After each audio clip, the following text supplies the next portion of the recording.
We'll do the pit stop challenge or have a photo at the F1 podium as well. It's all happening here at Albert Park. We have a couple of special guests right now that we're going to hear from. Could I please get a very warm round of applause for a young man, I won't say beginning your journey, you're well on your journey in motorsport, but we have a budding Australian star coming to the stage, Mr. Jayden Hamilton. Give him a round of applause. Jayden's about to partake in the Formula 3 Australia season, and would also like to introduce as well Nick Flodstrom from Melbourne Kart Centre, who's going to come up. Welcome, guys. Jayden's going to take us on a bit of a journey through his journey, and we're going to hear a little bit from Nick as well. Take it away, mate.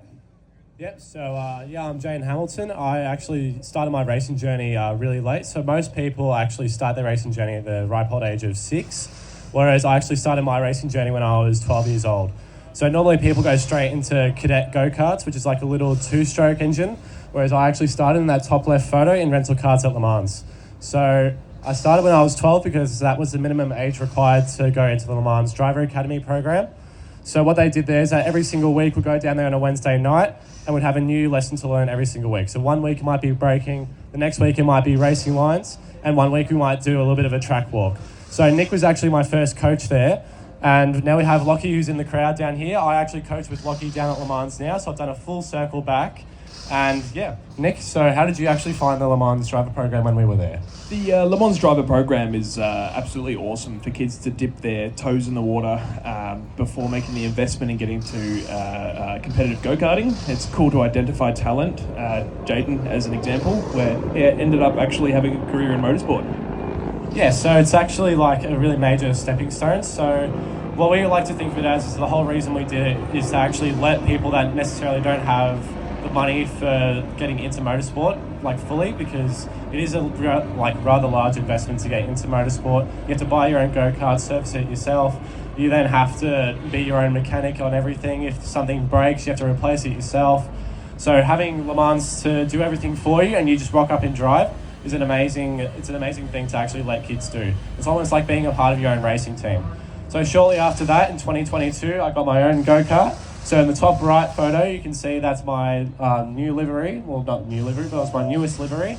So I actually started driving at Stony Creek because I didn't have my full license until 2023. So at the end of 2022, I went and drove at Stony Creek for a little while every couple of weekends, and that's where I started building up my skills. And then into 2023, I got my go-karting license and started driving at Oakley.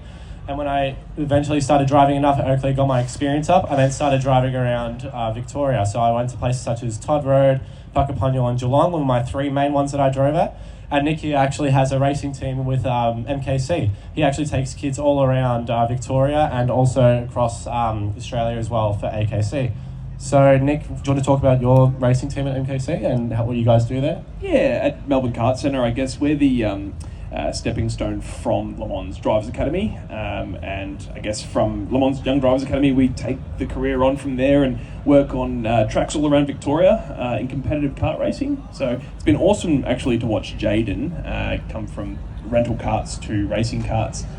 Somebody like Jayden, what separates Jayden is his willingness to learn, and you're a very, very good learner, and that's actually helped you massively as a driver. You didn't come from a motorsport family or anything like that, where it kind of runs in the blood. It's very, very much earned everything, all the work that you put into it. So it's been cool to watch that journey. Yeah, thank you. So Nick, just for the context as well, guys. Nick has actually been there for every single step that I've had in my motorsport journey. So from rental karting into being my first coach for proper go-karting, and then into F4, he was there for my first race in F4 as well. Being sort of my mentor over the years, and it's really good to see that he's still involved with me now. So speaking of F4, last year, for all of 2024, I drove with Tim Macro in F4. So I went to India, I drove mainly in Australia, and I actually went over to France for one race as well. So in Australia, I did Australian Formula Open, where we had F4, F3, and historic Formula cars as well. So I drove in that for the entire year. We had a few F4s come in and come out. So the competition was a little bit scarce from every now and then. And obviously it's really scary when you see an F3 car flying past you at nearly double the speed. So I did that for all of last year. I did a race in India, and I had a bit of a crash and broke my middle finger. It's all healed now. I can start driving again. But I've got a little bit of overseas experience now. I wasn't expecting to get that in my first year in a race car, so it's really cool to see that I actually was able to go overseas. And then now coming into this year, I'm going to be driving in Australian Formula 3, which starts on May 16th at Phillip Island. So I'll be driving in that for the entire year with Tim Macro still. So Tim's the team owner of Tim Macro Racing. So he has F3s, F4s. He's also got he's got one of the prototype cars as well that he runs. So he runs all sorts of cars. He was also F3 champion in Australia and in China. So he's got quite a bit of driving experience as well. So I'm really happy to have people such as Nick, Lockie, and Tim as my mentors. So I'm fully surrounded by people I love in motorsport. So it's really good to see that I've actually got the support for it. So so now I'm going to be driving F3, and I'm also done, as I said before, full circle back. I'm actually one of the mentors now at the Le Mans driver program. So I do that with Lockie in the crowd, and I've only started last year and this year. So I'm going to be taking over that rather shortly, because we're going to be having me stepping up as a head coach after I get all my training done. So yeah, it's really cool. Do we want to go on to questions? Yeah, absolutely. If anyone has any questions from the crowd, we'd love to hear from you. I've got a couple of questions, if you don't mind. Jayden, can you tell us a little bit about, firstly, the F4 car that you raced last year, and then moving into F3 this year, and the subtle differences and even the bigger differences between those cars? So I actually haven't driven the F3 physically yet, but I've done a lot of simulator work. So one of the main things I find different in between the two cars when it comes to the simulator is that the F3 is a lot like a boat. So when you're at high speeds, it drives really, really well. Once you start getting to lower speeds and your aero starts to wipe off a little bit and you're down to more mechanical grip, it does sort of drive a little bit more sluggish, and you do have to put a lot more force into it. Whereas the F4, since it's nice and light and you can get a lot of weight on the nose really easily, it's a lot easier to drive through the corners, through the slower corners. So for example, tracks like Winton feel a lot nicer in the F4, but really fast tracks like Phillip Island feel a lot nicer in the F3, just because you've actually got the aero to actually assist you. Yeah, right. Fascinating. Good answer. I liked it. And in terms of, we all know there's drivers. Everyone's really fast, but there might be drivers that are faster than others, and that's certainly one aspect of driving. The other aspect, in terms of being able to come back and talk to your engineers and your pits and give feedback and that type of thing, how have you developed that over the years, and what sort of feedback? How does that work? So that's actually a really good question. So I like to indulge myself in the mechanics as much as possible. And if I actually know a lot about the mechanics, I can actually, like when I say mechanics, I mean like the car, not the people.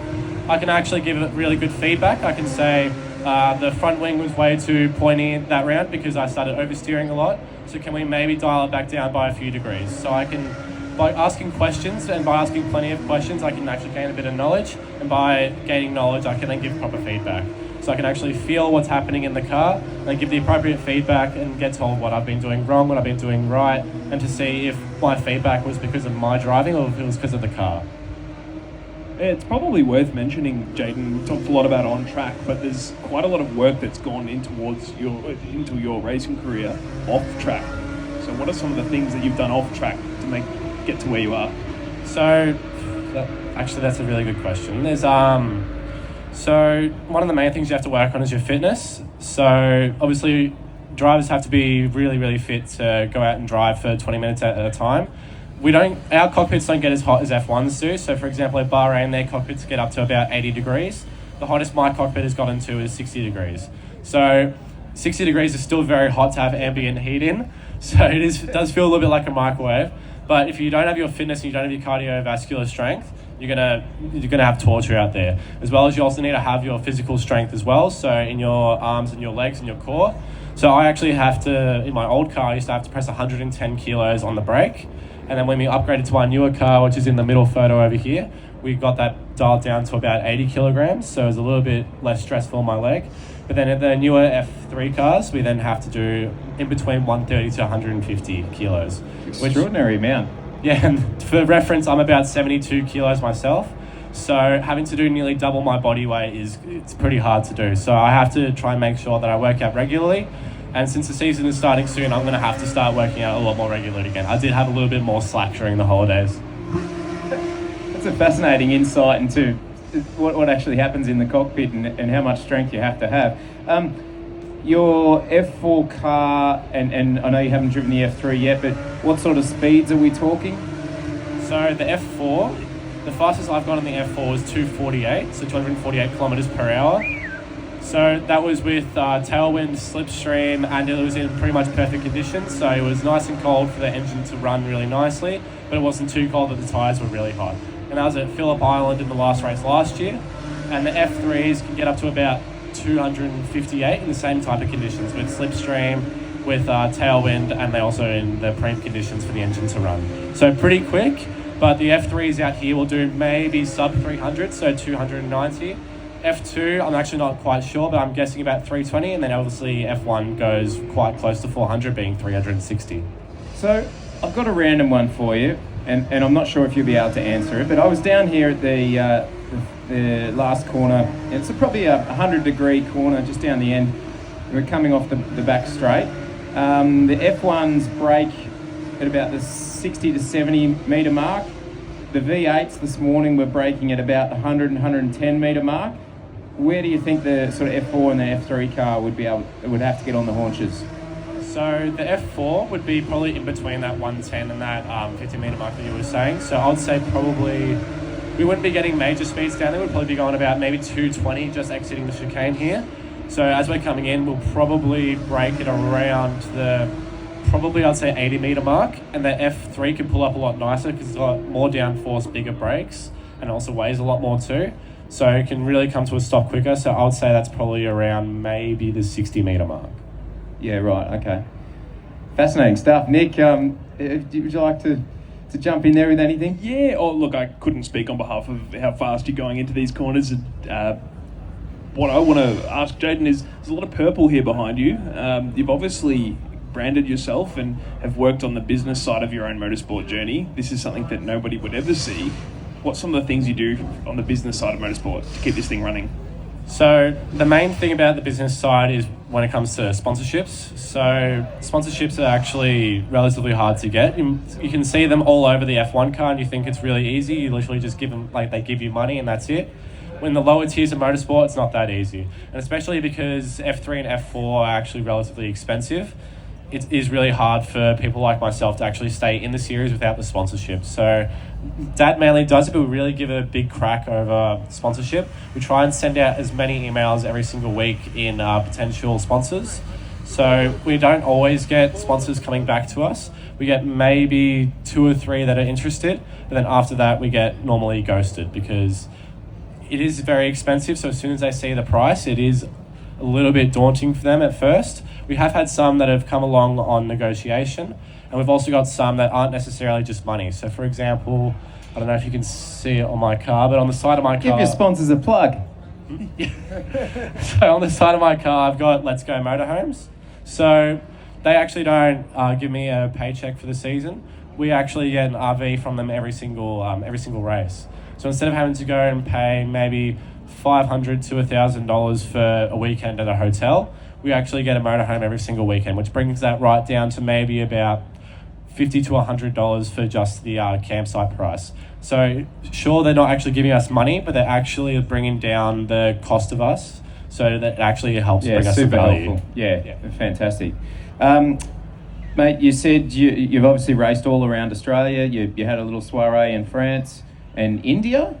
Yep, I had one race in India. I was supposed to do 3 to 4 races there, but I had a crash in, I think it was practice 3. In practice 3, I had a crash, and then I wasn't able to race for the rest of the season. So what is your favourite track in Australia? Probably Winton. It's more sentimental for me because it was one of my first tracks that I actually raced at. Winton, just up the Hume Highway, Winton? Yeah, so up near, just a little bit after, I think it's before or after Seymour. So if you've been up to Puckapunyal, it's up near that way. So it's one of my favourite tracks because as I was saying before, on the F4, it's really snappy through the corners. And because Winton is a slower track through those really tight corners, the F4 feels a lot nicer than the F3. So I really like the sequence of corners there because it's nice and technical.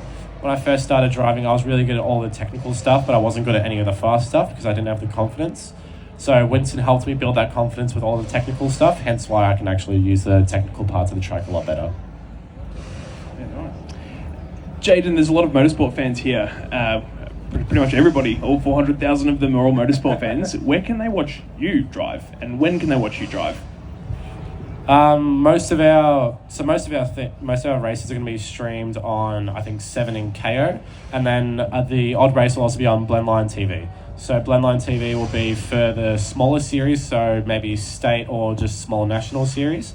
But for the bigger ones like Shannon Speed Series, that'll be streamed on 7.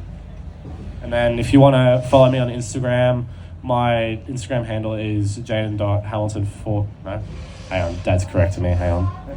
Jayden Hamilton.43. Jayden Hamilton.43. So Jayden Hamilton, one word, .43. I put the dot in the wrong place. Nice one, Dad. Good save. Mate, a little bit more about your journey. Obviously, to really hit the pinnacle of F1, you've really got to go to Europe. Is that something that you want to do? Is that something you're pushing to do, or you're happy to become the Australian king and keep pursuing things in Australia? Well, that's the thing. Europe is actually what makes motorsport so expensive, because we've got a low demand in Australia. So, for example, Formula Open was one of the lower tiers to actually enter the open wheeler world in Australia. But obviously with V8 supercars being the pinnacle of Australian motorsport, it is really hard to get into open wheelers.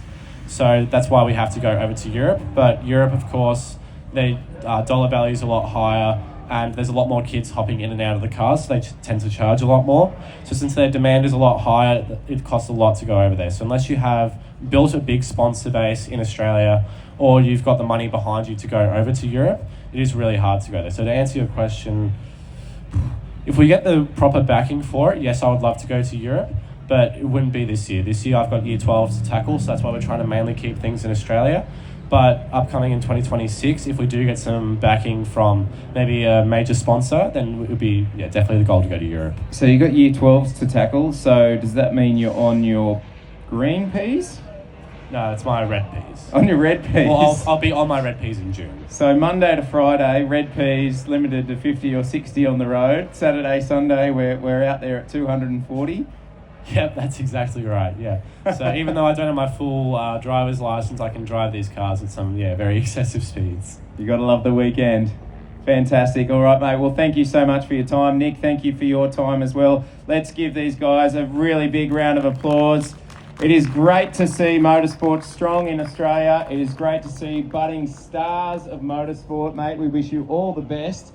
Thank you so much for coming down and being so open and honest and telling about your journey. What a journey it is.